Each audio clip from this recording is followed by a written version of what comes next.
Welcome back to FearRest. In today's episode, I'm sharing 8 true disturbing stories from the Smoky Mountains. These are tales of people who ventured into those misty peaks and winding roads and found something they were never meant to see. Make sure to hit that like and subscribe button and let me know where you're watching from in the comments. Story 1. The stretch of Route 441 that cuts through Cad's Cove has always had a reputation. Not the kind tourists hear about when they're planning their leaf-peeping trips or looking for black bears to photograph. The kind that locals mention in passing, usually when someone asks why they won't drive it after dark. I grew up in Maryville, about 40 minutes from the park entrance, and I'd heard the stories my whole life. But hearing stories and experiencing something yourself, those are two very different things. It was late October when I decided to take that drive. I think it was a Thursday, maybe a Friday. I'd been working double shifts at the lumber yard for 3 weeks straight, and my manager Kyle had finally given me a weekend off. My girlfriend at the time, Emma, had been asking me to take her camping up in the cove, but I was so exhausted I could barely think straight. I told her we'd go in the spring instead. She wasn't happy about it, but she understood. That Friday night, or Thursday, I'm still not entirely sure, I just wanted to drive, clear my head. The roads up there are beautiful in autumn, all those colors, and I figured I'd grab a coffee from the gas station on Lamar Alexander and just cruise for an hour or so. The coffee tasted burnt, like they'd left it on the burner since noon. I remember that clearly because I kept drinking it anyway, grimacing with each sip. I had a CD playing, some old blues compilation my dad had burned for me years ago. The sun was setting as I reached the park entrance, painting everything orange and gold. There were still a few cars coming out, headlights on, families probably heading back to their hotels.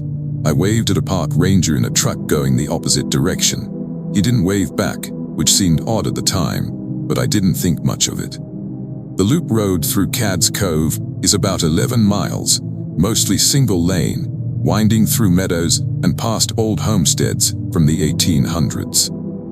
During the day, it's packed with tourists stopping every 20 feet to photograph deer or old barns. At dusk, it's empty.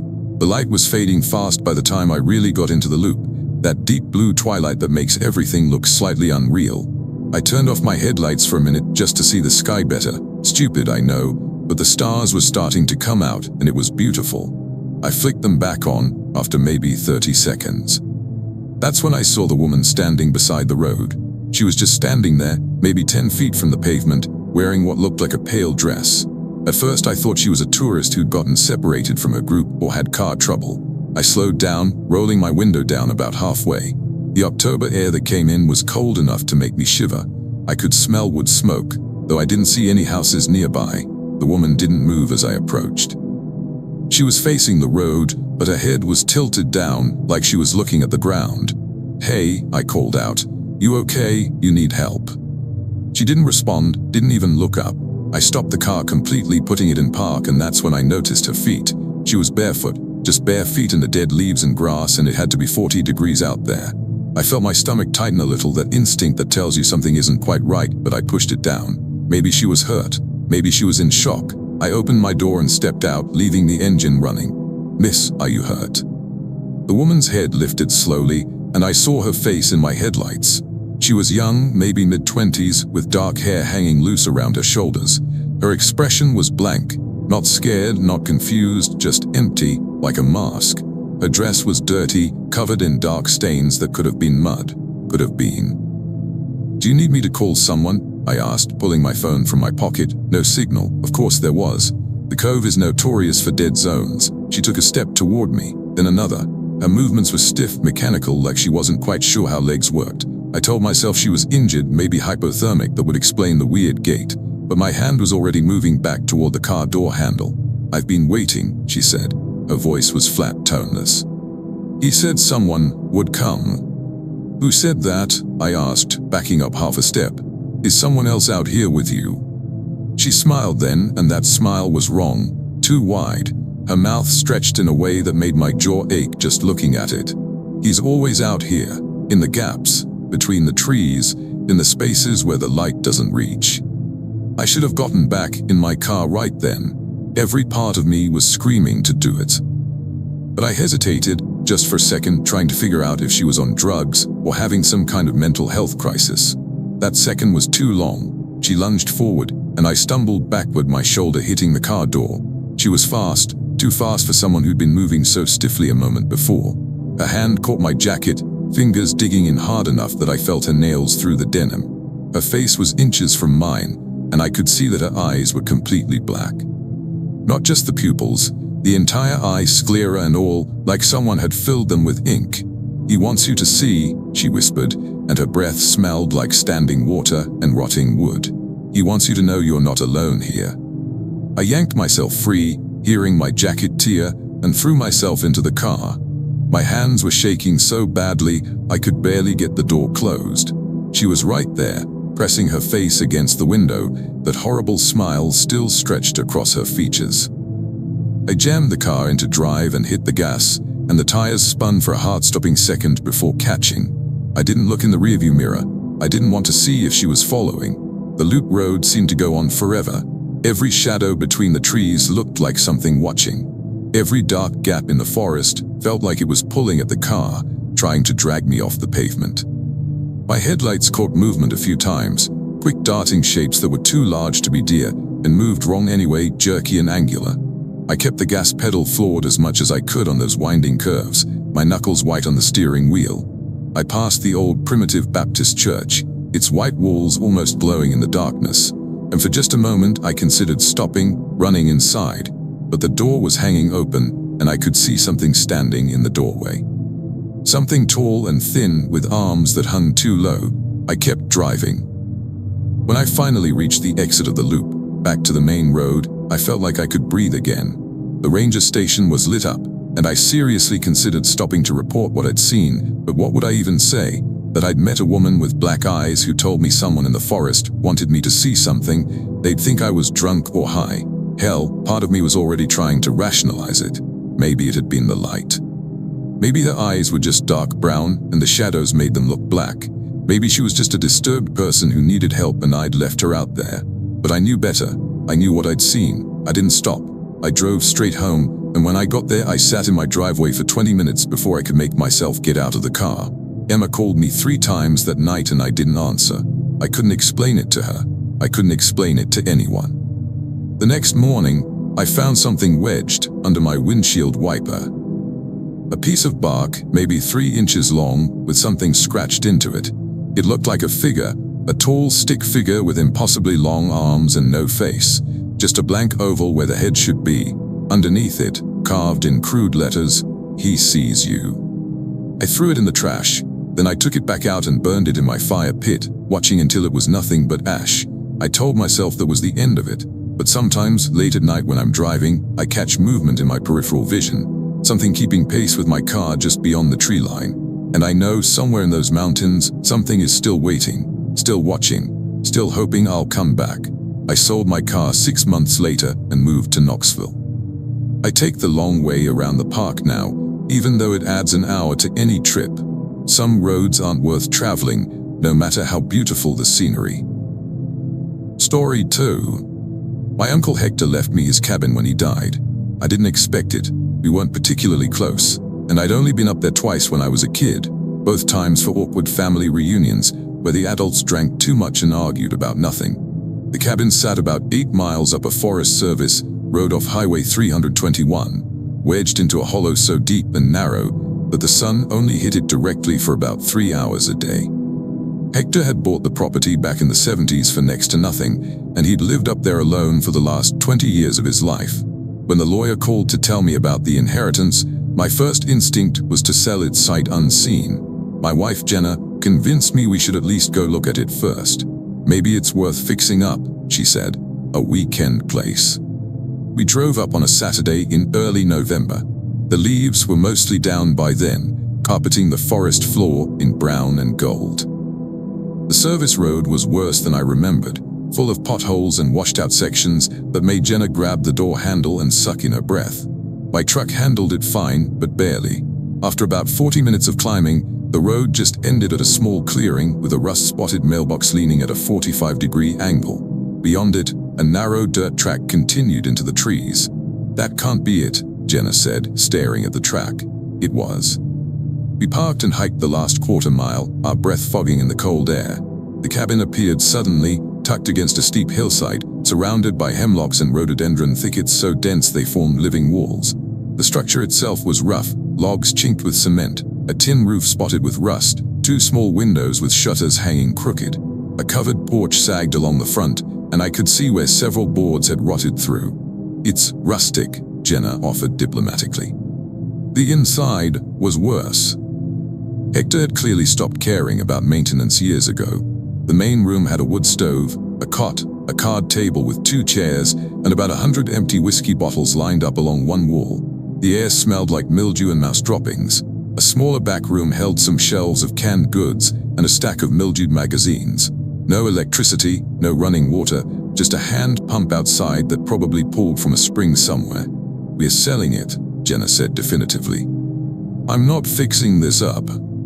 I agreed, but since we'd driven all the way up there, we decided to stay for a few hours, maybe have the sandwiches we'd packed, look around the property a bit. The November sun was already sinking toward the ridge by the time we ate, casting long shadows through the trees. Jenna went outside to take some photos for the real estate listing while I poked around the cabin, looking for anything worth keeping. In the back room, under a loose floorboard that creaked when I stepped on it, I found a metal box. Inside was some of Hector's old papers, a deed to the property, some receipts, and a journal. The journal was leather-bound, edges worn soft with handling. I flipped it open randomly and saw Hector's cramped handwriting, November 3rd. It came to the window again last night, stood there for over an hour. I've stopped looking at it, that's what it wants. I felt my throat go dry. I turned back a few pages. October 28th. Found the chickens scattered this morning, not eaten, just pulled apart and arranged in a circle around the coop. The pattern is the same as last time. I don't know what it means, but I know it means something. "Hey, you should see this view from the back," Jenna called from outside. I shoved the journal in my jacket pocket and went out to join her. She was standing at the edge of the clearing, looking out at the hollow below.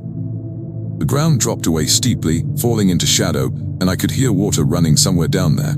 It was getting cold fast, the kind of cold that seeps through your clothes and settles in your bones.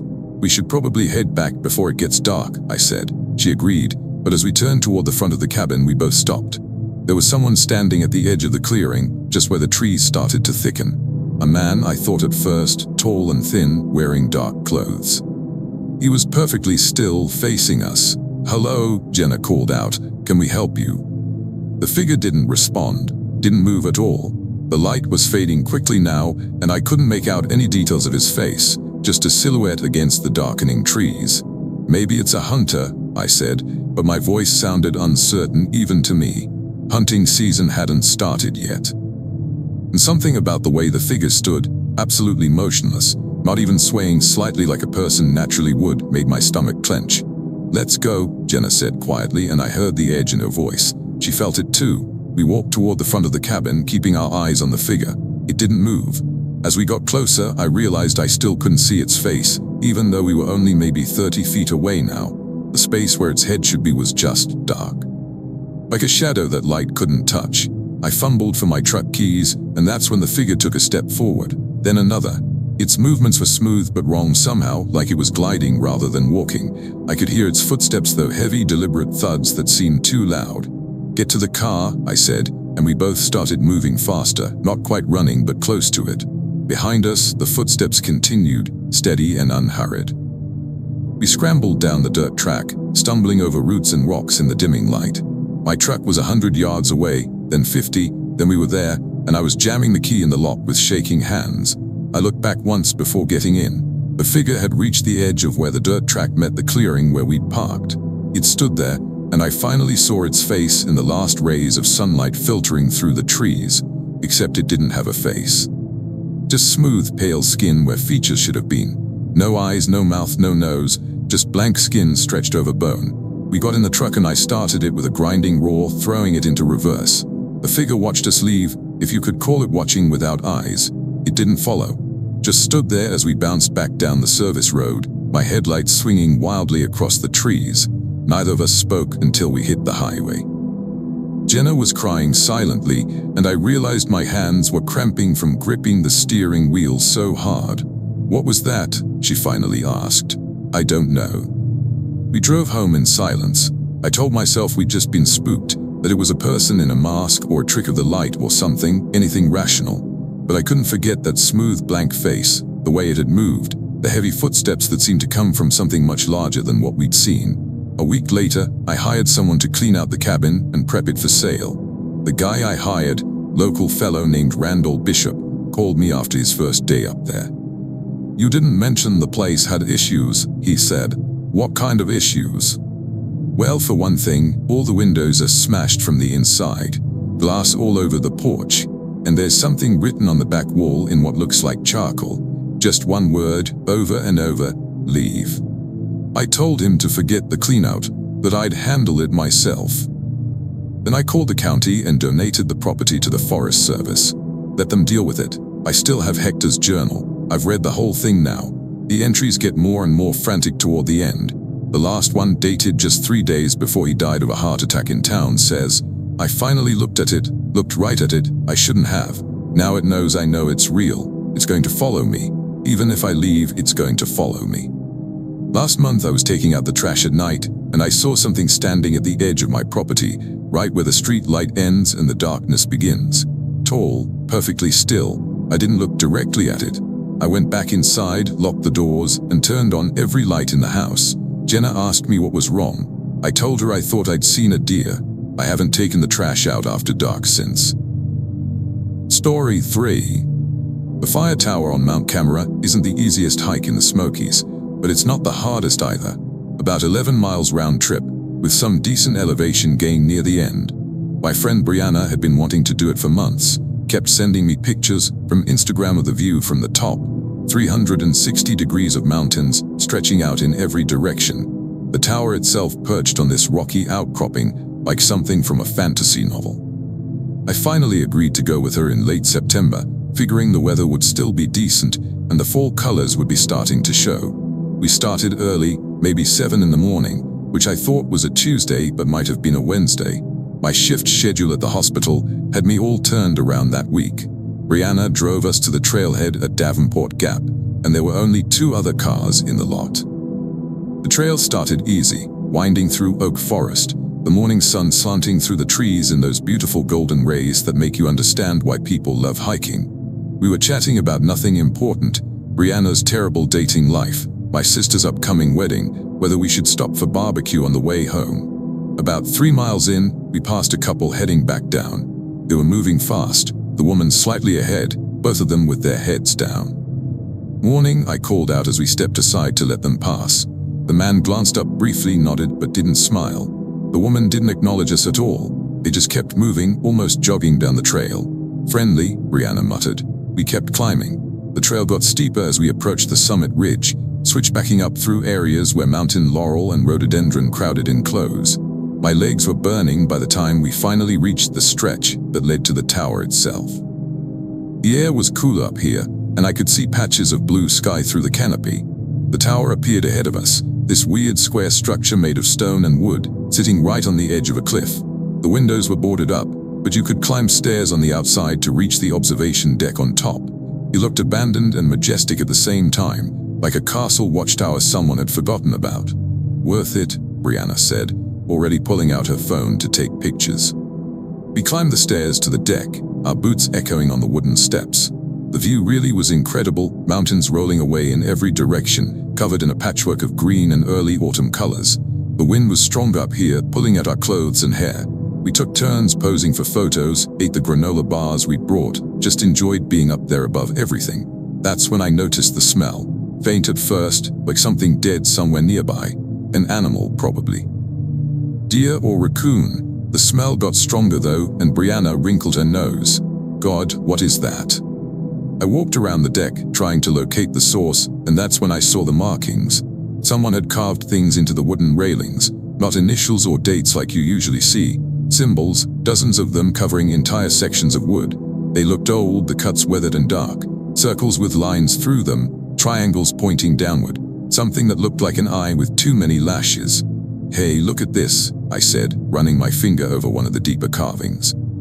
Brianna came over, and I watched her expression change from curiosity to something else. Unease, maybe. That's creepy. Who would carve all this? No idea. The smell was getting worse. I looked over the railing, down at the ground maybe 15 feet below the deck, and saw something pale tucked against the base of the tower. At first I thought it was trash, a plastic bag or something, but the shape was wrong, too organic. "I'm going down to check something," I told Brianna. "Why, let's just go. This place is starting to creep me out." But I was already heading down the stairs, that awful curiosity pulling me forward even though part of me knew better. When I got close enough to see what the pale thing was, I stopped dead. It was a deer, or had been. Its body was positioned upright against the tower wall, propped there somehow, with its front legs extended forward like it was begging. The head was missing entirely, just a ragged stump of a neck. And carved into the stone wall behind it, at about chest height, was one of those symbols, the eye with too many lashes. I backed away, my breakfast threatening to come back up. "We need to leave," I called up to Brianna. "Now." She must have heard something in my voice, because she didn't argue, just started down the stairs. When she got to the bottom and saw what I'd found, her face went white. What the fuck? What the actual fuck? We started back down the trail, moving faster than was probably safe on the rocky sections. Neither of us spoke for the first mile or so. My heart was pounding, and I kept looking back over my shoulder, though I don't know what I expected to see. The trail seemed darker somehow, even though it was the middle of the day. The shadows under the trees felt thicker, heavier. "Maybe we should report it," Brianna said, "to a ranger or something." "Report what? That someone killed a deer and put it in a weird position. It's probably just some asshole hunters." But I didn't believe that. Hunters didn't do things like that. And those symbols, those were something else entirely. We were maybe 5 miles from the trailhead when we heard it. Footsteps behind us on the trail. Not the normal sounds of someone hiking, boots on dirt, maybe the brush of fabric against vegetation. These were heavy, deliberate, slow and steady, like whatever was making them wasn't in any hurry because it knew it didn't need to be. We both stopped and turned around.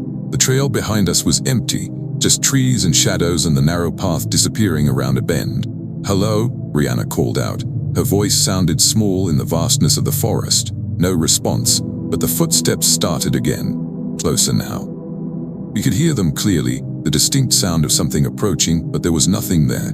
"Fuck this," I said, and we started running. The trail blurred around us as we crashed down the mountain. I heard Brianna gasping for breath behind me, heard myself doing the same. The footsteps stayed with us, sometimes closer, sometimes farther back, but always there, always following. At one point I swear I heard breathing too deep and wet, like something with fluid in its lungs. We didn't stop until we burst out of the trailhead and into the parking lot. My car was there and Brianna's and one other vehicle, a dark sedan with tinted windows. No one inside. We scrambled into Brianna's car and she started it with shaking hands. As we pulled out of the lot, I looked back at the trailhead. Something was standing just inside the tree line, tall and dark, with a shape that didn't quite make sense. The proportions were wrong, too thin, too tall, with limbs that bent at odd angles. It didn't follow us out into the parking lot. Just stood there, watching. We drove in silence for 10 minutes before Brianna said, "Did you see?" "Yes." "What was it?" "I don't know." We didn't get barbecue. We drove straight back to Knoxville, and Brianna dropped me at my apartment without either of us making plans to hang out again soon. That was 3 months ago. She texted me last week asking if I wanted to go hiking again, maybe out at Frozen Head. I told her I'd tweaked my knee and was taking a break from trails for a while.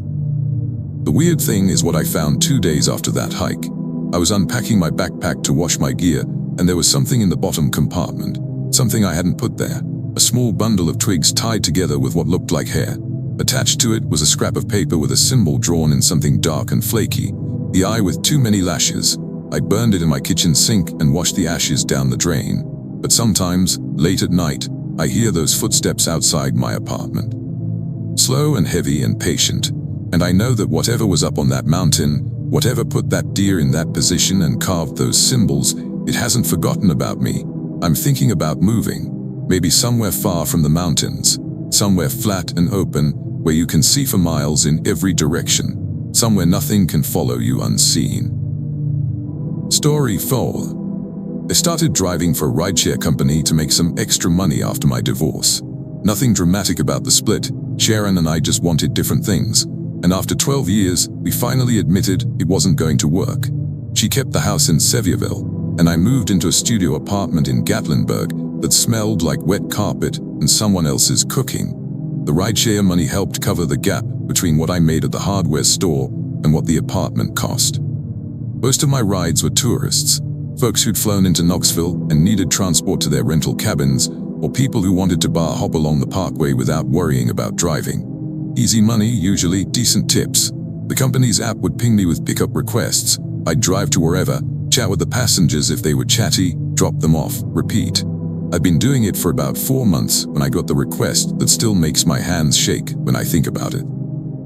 It was late, maybe 11:30 on a Saturday night in October. I'd been about to call it quits for the evening when the app pinged. Pickup location was an address way up on the mountain, past where most of the tourist cabins peter out into older homes and Forest Service land. The destination was listed as Cove Creek Road, which I knew was basically the back entrance to the national park, mostly used by locals as a shortcut. The fare estimate was decent, though, so I accepted.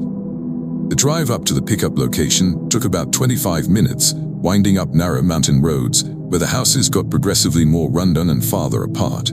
My GPS led me to a gravel driveway marked by a leaning mailbox with no name on it.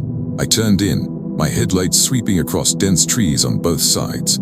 The driveway went back maybe 100 yards before ending at a small clearing. No house, no cabin. Just an old trailer that looked abandoned, windows dark, weeds growing up around the wheels. I checked my phone. This was definitely the address. I sat there for a minute, debating whether to cancel the ride, when I saw someone step out from behind the trailer. A woman, I thought, based on the build. She was wearing jeans and a dark hood pulled up. She walked toward my car with a steady, purposeful stride. I unlocked the doors and she got in the back seat without saying anything.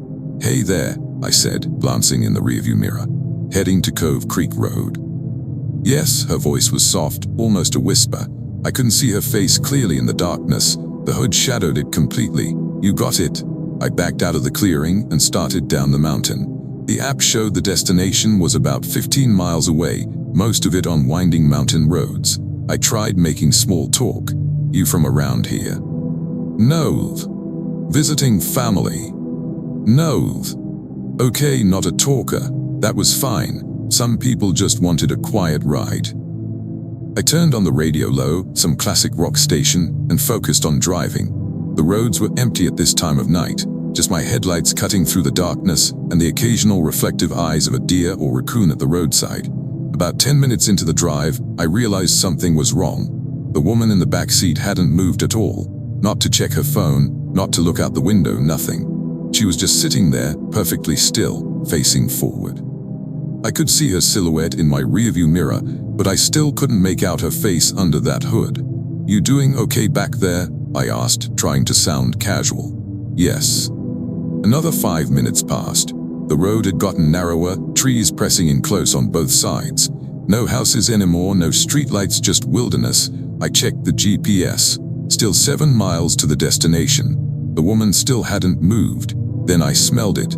That wet, earthy smell, like soil after heavy rain. Strong enough that I actually wrinkled my nose. "Sorry, I think maybe something's wrong with my car's air system. You smell that?" "No." The smell got worse, stronger, not just earth now but something else. Decay maybe, like compost that had gone bad. My eyes were starting to water. I cracked my window an inch, and cold air rushed in. That's when I noticed something in the rearview mirror that made my breath catch. The woman's hands were resting on her knees, visible below the sleeves of her hoodie, except they weren't normal hands. The fingers were too long, the joints bending in too many places, and they were pale, not just pale but colorless, like something that had never seen sunlight. As I watched, one of those fingers twitched, then curled slowly inward with a movement that looked insectal. My mouth went dry. I tried to keep my voice steady. "So, what brings you out this way so late?" She didn't answer, didn't move. But I heard something, A wet clicking sound from the back seat, rhythmic and wrong, like joints popping or teeth chattering, but slower and deliberate. I looked at the GPS. Still 5 miles to the destination. 5 miles of empty mountain road with this thing in my car, because I knew now it wasn't a woman, wasn't human at all. The clicking sound continued, and I saw in the mirror that her head was tilting slowly to one side, farther than any human neck should bend, until it was almost horizontal. "You know," I said, my voice cracking, "I just remembered I've got to make a stop." Engine light came on. "There's a gas station just." "No stops." Her voice was still that soft whisper, but now I could hear something underneath it, something that hissed and bubbled like water over stones. "Drive to the destination." My hands were slick with sweat on the steering wheel. The smell was overwhelming now, making me gag. I could see a turnoff ahead, a wide spot in the road where I could pull over, maybe make a run for it. But as if reading my mind, she leaned forward, and I felt something touch the back of my neck. Those 2 long fingers, cold and damp, pressing gently against my skin. "Don't stop," she whispered, and I could feel her breath on my ear. It smelled like grave dirt. I kept driving. What else could I do? The fingers stayed on my neck, just resting there, a constant reminder of what was sitting behind me. The clicking sound continued. Every few seconds I'd glance in the mirror and see that hood, that tilted head, those impossible hands. The GPS finally announced I was approaching the destination. The road ahead ended at a gate, just a simple Forest Service gate across a dirt track leading into the woods. I slowed to a stop about 20 feet from it. "This is the address listed," I managed to say, the fingers lifted from my neck. The back door opened, and she got out with that same unhurried movement. She stood beside the car for a moment, and I finally saw under the hood. I wish I hadn't. Where her face should have been, there was just smooth skin, like a mannequin, except for a mouth. A mouth that split the lower half of that blank face in a too-wide grin, filled with teeth that were thin and needle-sharp, and went back too far. She leaned down and looked at me through the open door. "Thank you for the ride," she said, and that mouth didn't move when she spoke. The voice just came from somewhere inside her. Then she turned and walked toward the gate. She didn't open it. She just walked through it like it wasn't there and disappeared into the dark trees beyond. I sat there for maybe 30 seconds, my whole body shaking, before I threw the car into reverse and floored it. I drove backwards for 100 yards before I felt safe enough to turn around. Then I drove back to Gatlinburg at 20 miles over the speed limit, not caring if I got pulled over, actually hoping I would see another human being. When I got back to my apartment, I checked my phone. The ride showed up in my app, 5-star rating from the passenger, and a tip, $20. The passenger's name was listed as no-name passenger. I stopped driving for the rideshare company that night, deleted the app, told them I was done. They sent me 3 emails asking why I was deactivating my account, and I ignored all of them. But here's the thing that keeps me up at night. Last week, I was driving home from work on a different route, cutting through some back roads to avoid traffic, and I passed that gate again. I recognized it immediately, same spot, same dirt track leading into the trees. Except this time, there was something propped against the gate post. A sign, hand-painted, it said, "Thank you for the ride." I haven't driven at night since. Even to the grocery store, even to work. If I can't get there before sunset, I don't go. And I've started taking different routes home every day, never the same way twice. Because I have this horrible feeling that one of these nights, I'm going to look in my rearview mirror and see someone sitting in my back seat. Someone with a hood pulled up and hands with too many joints, waiting for another ride. Story 5. The Foothills Parkway, specifically the western section that's still under construction, has always been controversial. They started building it in the 60s and still haven't finished, just these isolated sections of highway that go nowhere, connected by gaps where the road was never completed. I used to work for the contracting company that had the bid for one of those missing sections, doing survey work and site assessment. Boring stuff mostly, taking measurements and marking boundaries and documenting environmental concerns. I'd been doing it for about 2 years when they assigned me to the stretch near Look Rock. The section we were surveying was completely undeveloped, just mountain wilderness where the road was supposed to eventually go. My supervisor, a guy named Dale Patterson, gave me the coordinates for the survey markers I needed to locate, and told me I had 3 days to document the area. It was late November, cold but not freezing yet, and the forecast was clear. Easy job. I'd be camping out there solo, which I actually preferred. Less chatter, more time to focus. I hiked in on a Thursday morning, my pack loaded with survey equipment, camping gear and food for 3 days. The terrain was rough, steep hillsides covered in oak and hickory, the ground thick with fallen leaves that hid rocks and roots. I found the first few survey markers without too much trouble, orange metal posts driven into the ground with faded tags. I documented their positions with GPS and took photos, working my way gradually deeper into the planned road corridor. By late afternoon, I'd covered about half the distance I needed to, and I started looking for a good spot to set up camp. I found a relatively flat area on a ridge overlooking a deep hollow, with a nice view of the mountains rolling away to the south. I could see the existing parkway in the distance, a dark ribbon cutting through the forest. I set up my tent, got my sleeping bag arranged, started a small fire in a ring of stones. The routine was comforting. I heated up some freeze-dried chili, ate it watching the sun set, and felt pretty good about life in general. That first night was fine. I heard the normal forest sounds, wind in the trees, owls calling, something rustling in the underbrush that was probably a raccoon. I slept well enough, woke up at dawn, had instant coffee and granola bars, and headed out to continue the survey work. The second day was when things started feeling wrong. I was documenting a marker that was way down in the hollow, near a creek that ran cold and fast over mossy rocks. The area was beautiful but oppressive somehow. The hollow was so deep and narrow that even at midday the sunlight barely reached the bottom. Everything was shadow and damp. While I was taking measurements, I noticed something carved into a tree trunk about 10 feet from the survey marker.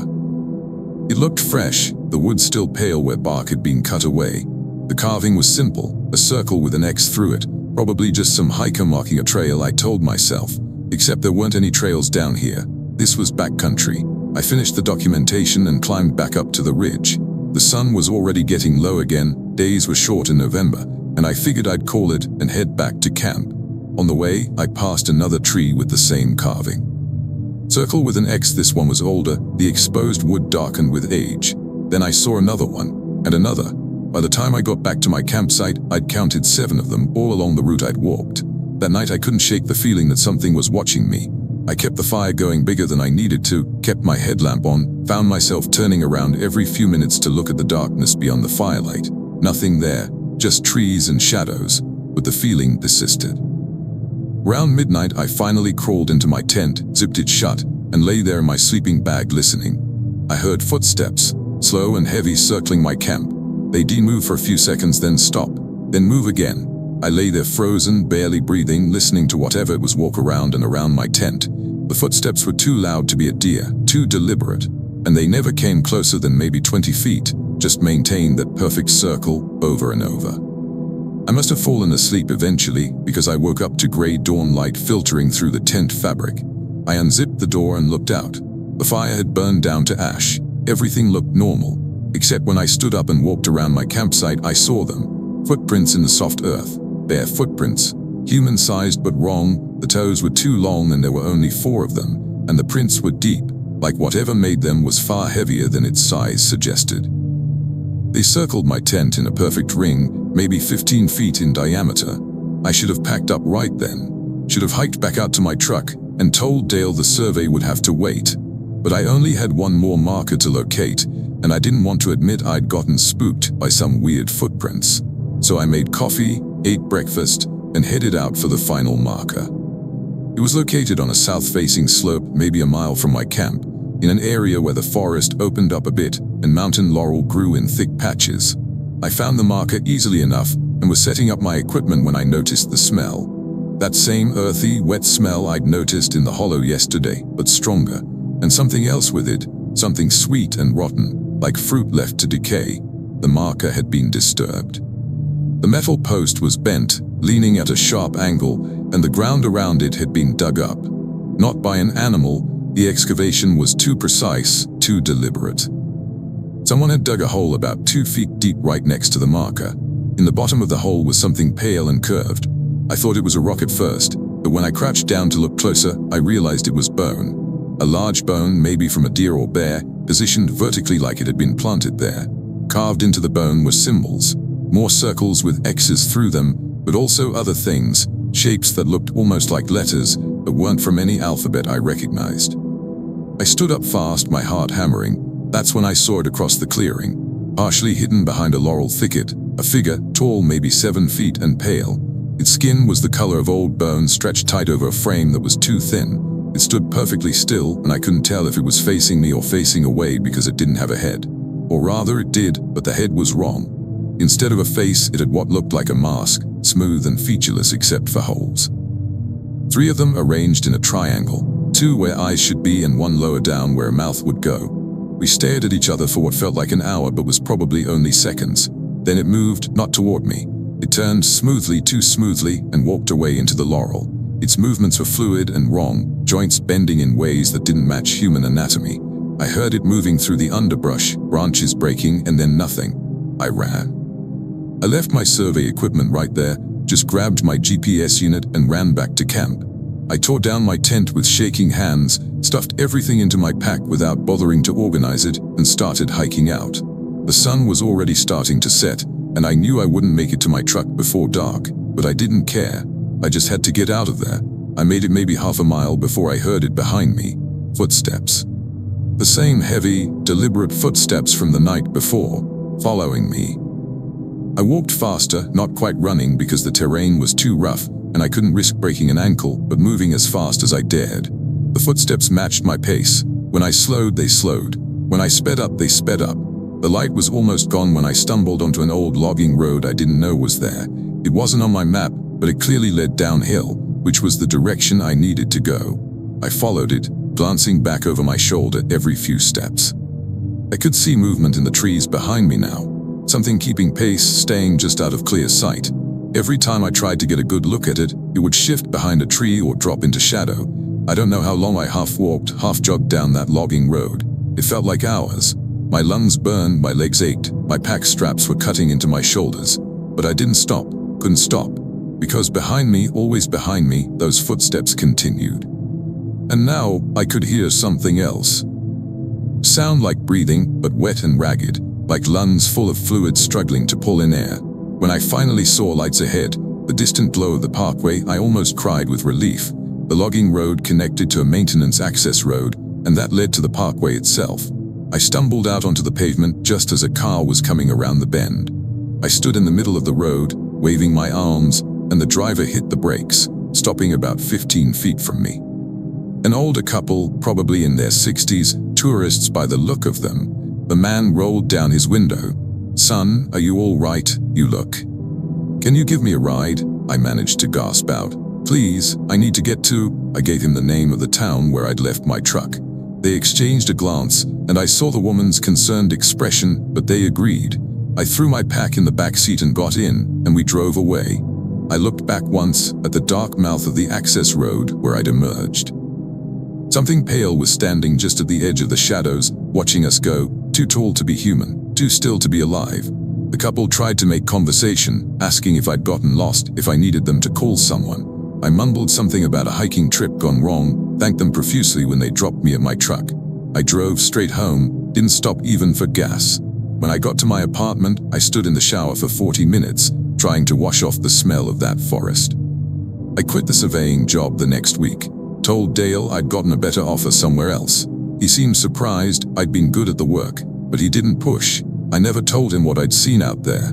Last year, I read in the paper that they'd finally suspended work on that section of the parkway indefinitely. Environmental concerns, the article said. Protected species habitat. They didn't say what species.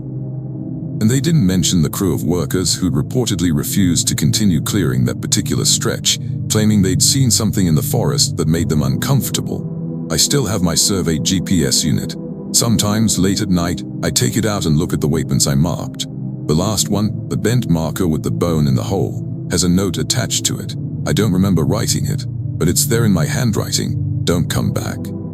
I don't plan to. Story 6. My best friend Tyler Nakamura and I used to do this thing where we drive random back roads late at night, windows down, music loud, just exploring. Stupid kid stuff, but we loved it. We pick a direction and just go, seeing where we ended up, maybe finding some all-night diner or a weird roadside attraction. This was back when we were both 22, 23, working dead-end jobs and trying to figure out what to do with our lives. The night drives were an escape, I guess. It was Tyler's idea to take 416 up past Cosby and see where the side roads went. This was on a Friday night in December, cold enough that we had to crack the windows just a little or the car would fog up from our breath. I was driving my dad's old Camry, and Tyler was in the passenger seat with a road atlas open on his lap, trying to match our location to the map, even though we both knew it was pointless. Half these mountain roads weren't on any map. We'd been driving for maybe an hour, taking turns at random, when we ended up on a road that was barely more than a gravel track. Trees hung over it from both sides, forming a tunnel of bare branches in the headlights. No houses, no lights, nothing but forest pressing in close. "This is definitely not maintained," Tyler said, gripping the door handle as we bounced over a pothole. "You want to turn back?" "Nah, let's see where it goes." We kept going. The road climbed gradually, winding up the mountainside. After about 10 minutes, Tyler spotted something ahead, a widening in the road, maybe a turnout or parking area, and sitting in the middle of it was a car. An old sedan, dark-colored, just sitting there with no lights on. I slowed as we approached. The car looked abandoned, or at least empty. I couldn't see anyone inside. As we got closer, our headlights washed over it, and I could see the windows were covered in condensation from the inside. Like someone had been sitting in there, breathing, generating moisture. "That's weird," Tyler said softly. I pulled up alongside it, stopping about 10 feet away. We both peered through the windows. The interior of the abandoned car was dark, but I could make out shapes. Someone had left stuff on the seats, clothes maybe, or bags, and something was drawn on the fogged windows. From the inside, symbols or letters, I couldn't tell which. They looked like they'd been written with a finger. "Should we check if someone needs help?" I asked, even though every instinct I had was screaming to keep driving. Tyler hesitated. "I don't know, man, something feels off." We sat there for a minute, engine idling, trying to decide. That's when I noticed the door, the driver's side door of the abandoned car. It was hanging slightly open, not wide open, just cracked a few inches, like someone had gotten out but hadn't closed it all the way. "Hello?" Tyler called out his window. "Anyone out there?" No response, just the sound of our engine and the wind moving through the bare trees. And then we heard it, footsteps, not approaching from the abandoned car, coming from the road behind us, heavy boots on gravel, crunching steadily closer. I looked in my rearview mirror and saw a figure walking toward us from the darkness beyond my taillights. A man, I thought, tall and broad-shouldered, wearing what looked like a heavy coat. He was moving with that steady, unhurried pace that somehow felt more threatening than if he'd been running. We should go," Tyler said, his voice tight. I agreed. I shifted into drive and started to pull forward, but the gravel road ahead was narrow. I needed to do a three-point turn to get past the abandoned car. As I was backing up, the headlights swung across the figure approaching from behind. That's when I saw his face. He didn't have one. Where his face should have been, there was just a blur, like I couldn't focus on it, like my eyes kept sliding off. But I could see his mouth. That showed up clear enough. It was open, hanging slack, and it was too wide. The corners extended back toward his ears, filled with teeth that looked sharp and yellow. "Drive, drive, drive," Tyler was chanting, and I punched the gas. The tires spun on the gravel for a horrible second before catching, and we lurched forward, squeezing past the abandoned car with inches to spare. I heard something scrape along the passenger side, either the car or something reaching for us. I didn't want to know. I floored it, the Camry bouncing and sliding on the rough road. In the rearview mirror, I could see the figure standing in the middle of the road, watching us go. It didn't chase us, just stood there, getting smaller as we put distance between us. "What the fuck was that?" Tyler's voice was shaking. "What the fuck?" "I don't know. I don't know." We drove in frantic silence for maybe 5 minutes, the road twisting and climbing, until finally we came to a T-intersection with a wider gravel road. I turned right without thinking, just wanting to get away from whatever had been back there. My hands were cramping from gripping the steering wheel so hard. "We need to find the main road," Tyler said, trying to sound calm but failing. "Get back to." The car died, just cut out, all the lights going dark, the engine stopping mid-rev. We coasted to a stop in the middle of the road, surrounded by complete darkness. No, no, no, I was muttering, turning the key. The engine turned over but wouldn't catch. Come on, come on. Tyler pulled out his phone. No signal, fuck. I kept trying the ignition. Nothing. And then we heard it again. Footsteps. This time coming from ahead of us, from the direction we'd been driving. Steady and deliberate. Lock the doors, I hissed, and Tyler hit the locks. We sat there in the dark, hearts hammering, listening to those footsteps get closer. I could see a shape now in the faint moonlight filtering through the trees. Someone walking toward us, tall, moving wrong with a kind of hitching gait that didn't match the steady rhythm of the footsteps. It reached the front of the car and stopped. I couldn't see details, just a silhouette. It stood there for what felt like forever, and then it leaned down and pressed its face against the windshield. I say face, but it was. Not really. It was that same blur, that inability to focus, except for the mouth. Oh God, the mouth.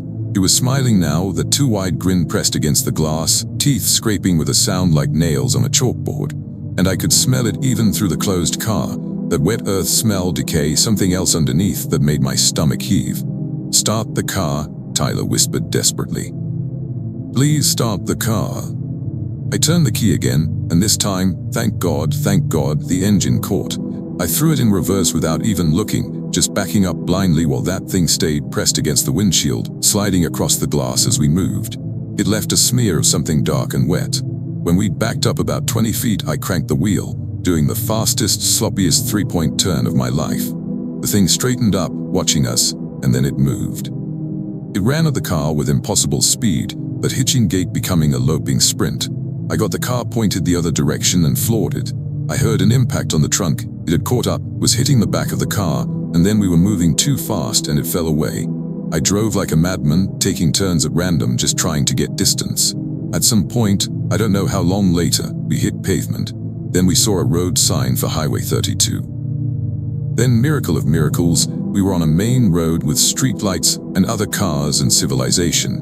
We didn't talk for a long time. Eventually, Tyler said, "We don't tell anyone about this." Who would believe us? Exactly. We drove back to my place and sat in the driveway for an hour, neither of us wanting to get out of the car, before finally going inside. The next morning I looked at the Camry in daylight. There was a dent in the trunk, deep enough that the metal had buckled. And on the windshield where that thing had pressed its face, there was still a faint residue. I washed it 3 times and it wouldn't come off completely. You can still see it if you know where to look, a smudge in the shape of that impossible smile. Tyler moved to Nashville about 6 months later for a job, or at least that's what he told people. But before he left, he told me the real reason. He'd been seeing it, that figure. Standing at the edge of parking lots, in the tree line behind his apartment, once just outside his bedroom window at 3 a.m. Always watching, never coming closer. I haven't seen it yet, but I don't drive back roads at night anymore. I stick to highways, well-lit routes, places with other people.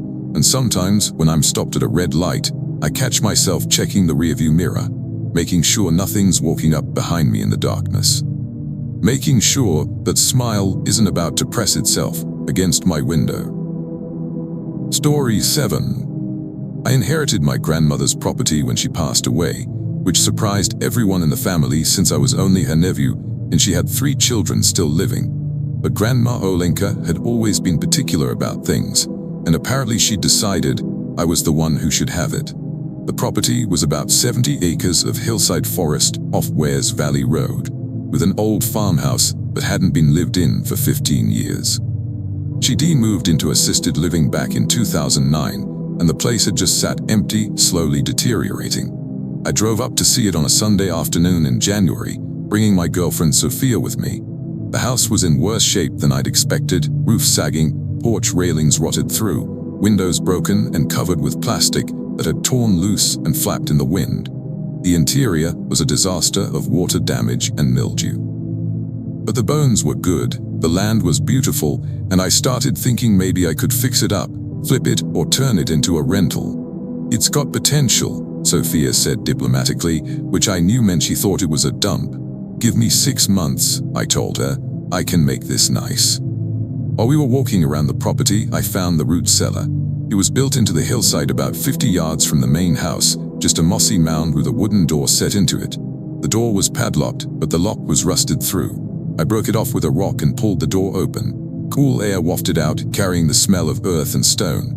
"Should we check it out?" I asked. Sophia wrinkled her nose. "You check it out. I'll stay here where there's sunlight and no spiders." I used my phone's flashlight to navigate down the stone steps.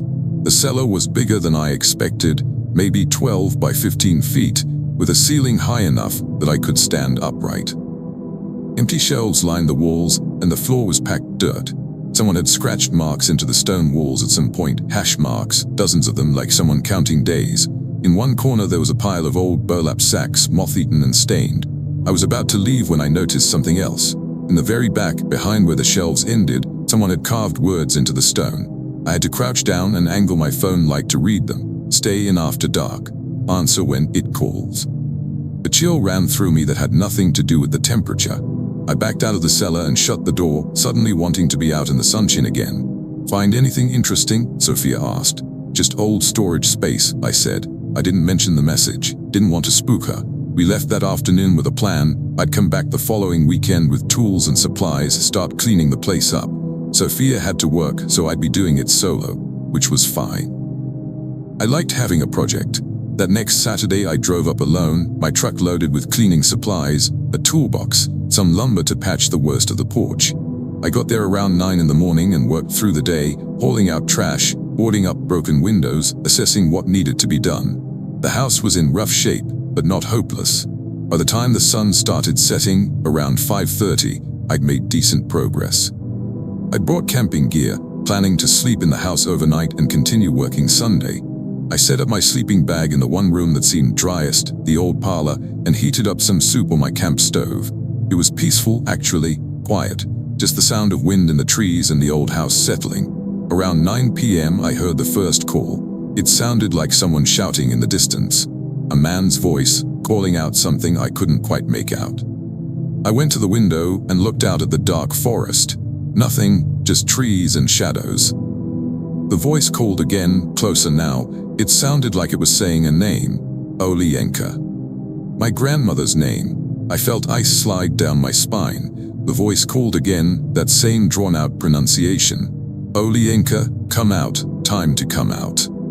I grabbed my flashlight and went to the front door, intending to shout back, ask who was out there. But when I reached for the handle, I remembered the message carved in the cellar. Don't answer when it calls. I stood there, hand on the door, while the voice circled the house. It was definitely circling. I could hear it moving from the front to the side to the back to the other side. Sometimes close to the house, sometimes farther away, always calling that name, Olienka.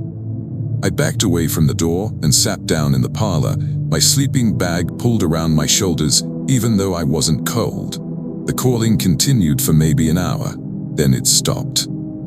I sat in silence, listening to my own breathing, for a long time before I finally relaxed enough to think about sleep. That's when the knocking started. 3 slow knocks on the front door. Deliberate, measured, then silence. Then 3 more knocks. I didn't move, didn't respond.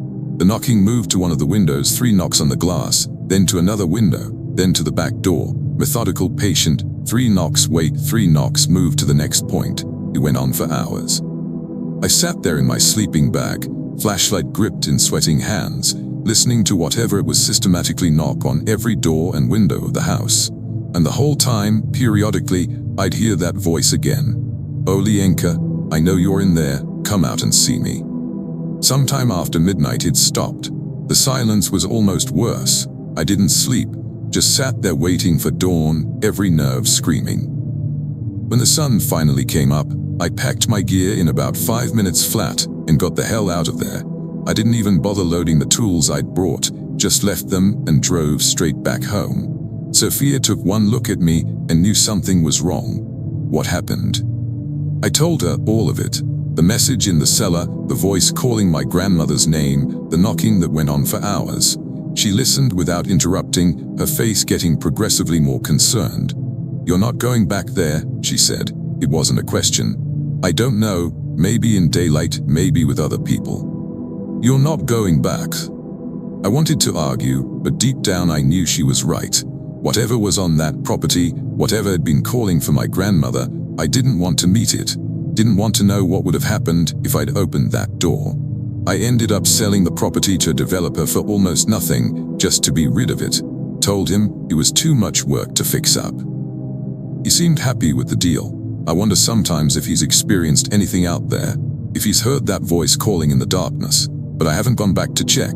I don't drive on Wares Valley Road anymore if I can help it. And I did some research into my grandmother's life after that night. Turns out she left that property very suddenly back in 2009. Packed up and moved into assisted living within a week, even though she'd been healthy and independent. She never talked about why she left, refused to discuss it with family. She died 6 months ago, and at the funeral her friend Margaret pulled me aside. "Your grandmother asked me to tell you something," she said. "If you ever inherited the property," she said, "to tell you, don't stay after dark. It remembers us. It always remembers." I think about that sometimes, about what might have happened if I'd answered, if I'd opened that door and looked at what was calling my grandmother's name in the darkness. And I'm glad, so grateful, that I listened to that message carved into the cellar wall. Some warnings are there for a reason. Some things are better left unanswered. Story 8. The Tail of the Dragon, Deals Gap, Route 129, is famous among motorcycle enthusiasts for its 318 curves in 11 miles. I'm not a motorcycle guy. I drive a Subaru, and I was just using it as a scenic route to get from Tennessee into North Carolina. This was about 4 years ago, late February, when I was driving back from visiting my brother in Knoxville. Weather had been weird that week, warm during the day but dropping near freezing at night, and there was patchy fog settling into the valleys. I started onto the Dragon around 7 p.m., which in retrospect was stupid timing. The sun was setting, the temperature was dropping, and the fog was getting thicker. But I'd driven the road before and figured I'd be fine. Take it slow, enjoy the curves, be in North Carolina in half an hour. The road was empty. I hadn't seen another car in. The fog was dense enough that my headlights just reflected back at me, turning everything into a wall of white, with occasional glimpses of pavement and guardrail. I slowed to maybe 20 miles an hour, crawling through the curves, starting to regret not taking the long way around. I was maybe 3 or 4 miles in when I saw the car ahead of me. Just taillights, glowing red in the fog, staying about 50 yards ahead. Another driver taking it slow through the soup. I relaxed a little, at least I wasn't alone out here. I maintained my distance, following those taillights through curve after curve. After about 10 minutes I started to notice something odd. The car ahead never gained or lost distance. I'd speed up slightly and it would speed up. I'd slow down and it would slow down. The gap between us stayed perfectly constant, and I never saw brake lights, even going into the tightest hairpin turns, just those steady red taillights. I told myself it was just someone who knew the road well, someone who could take the curves without braking, but it bothered me. The fog was getting even thicker, and those lights were the only thing I could see. I became fixated on them, using them to guide me through the invisible road ahead. Then they went out, just blinked off, like someone had shut off their car. I was suddenly driving blind in the fog, and I hit my brakes instinctively. My car slowed to a crawl. I couldn't see anything, no taillights, no road markings, just white fog pressing against my windows. I crept forward, heart pounding, straining to see anything familiar. My headlights caught something ahead.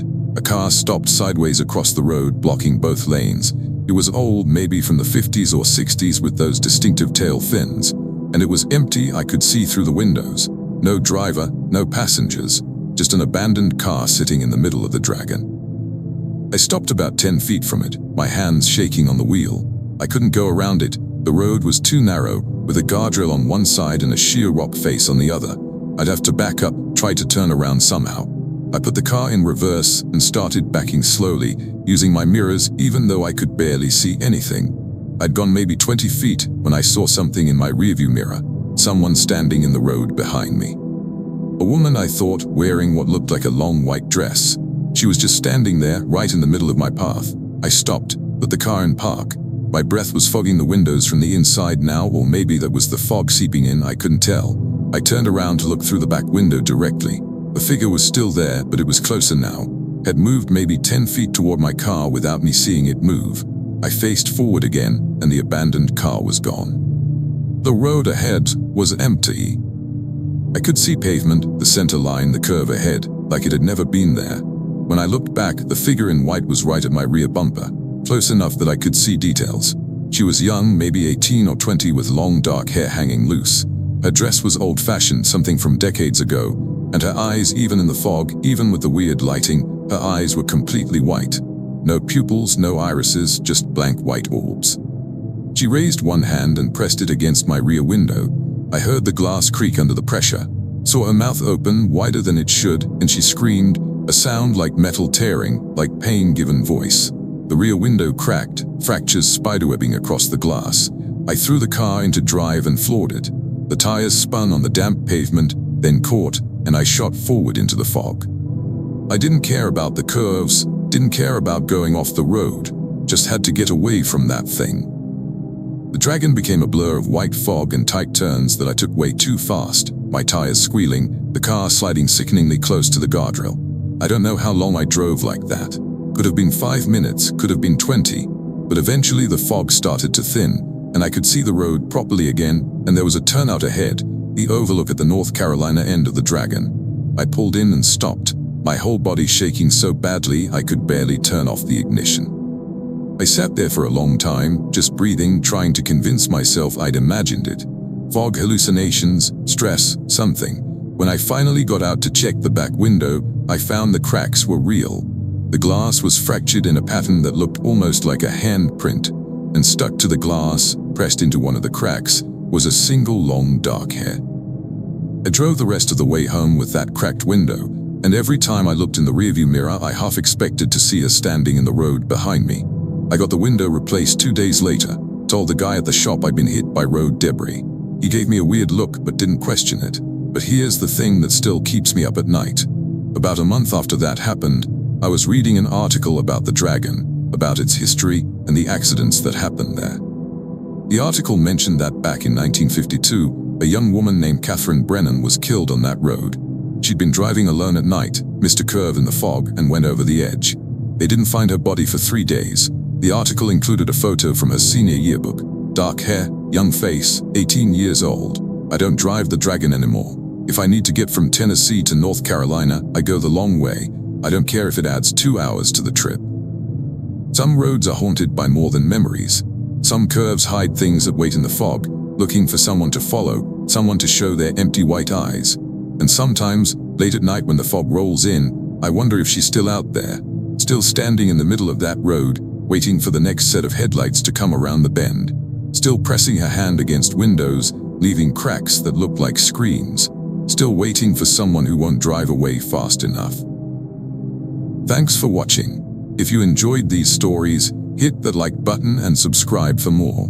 Let me know in the comments which story unsettled you most, and share this with your friends who love a good scare. Until next time, stay safe out there.